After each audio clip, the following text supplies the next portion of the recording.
জেগেছে না জেগেছে ছাত্র সমাজ জেগেছে, জেগেছে না জেগেছে সমাজ জেগেছে,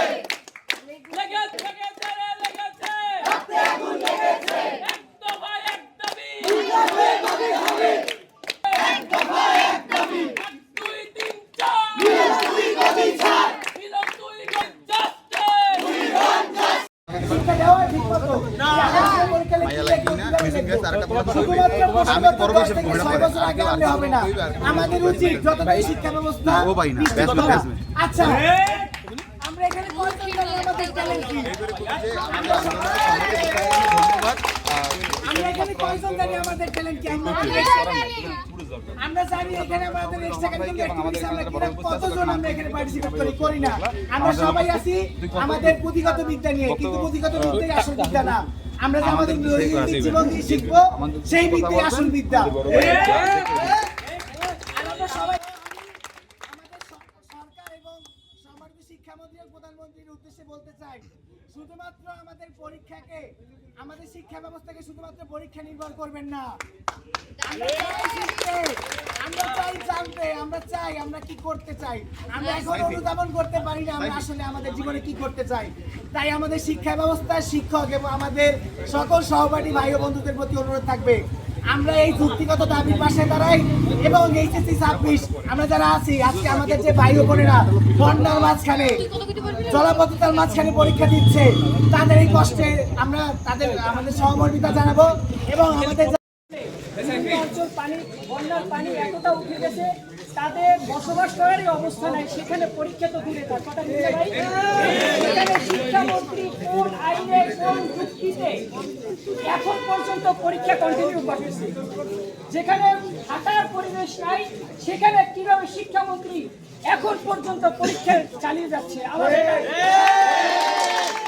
শুধু তাই নয় তিনি যে একটা বেকুবের মতন কথা বলেছেন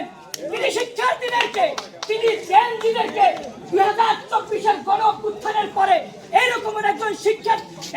একজন শিক্ষামন্ত্রী ছাত্রদেরকে বয়লারের মুরগি বলে এইরকমের অদম শিক্ষামন্ত্রী আমরা বাংলাদেশে চাই না।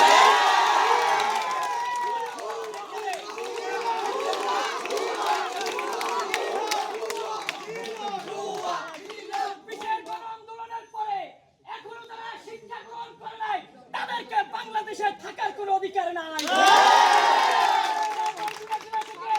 দক্ষিণের জেলা থেকে স্পষ্ট ভাষায় বলে দিতে চাই শিক্ষামন্ত্রীকে যদি আপনি আপনার এই কথাকে যদি সংযত না করেন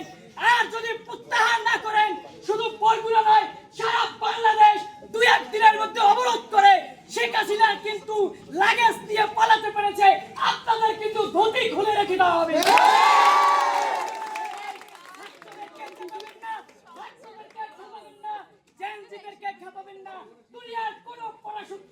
ছাত্রদেরকে খেপিয়ে এই জেনজিদেরকে খেপিয়ে ক্ষমতার মস্তদে কেউ থাকতে পারে নাই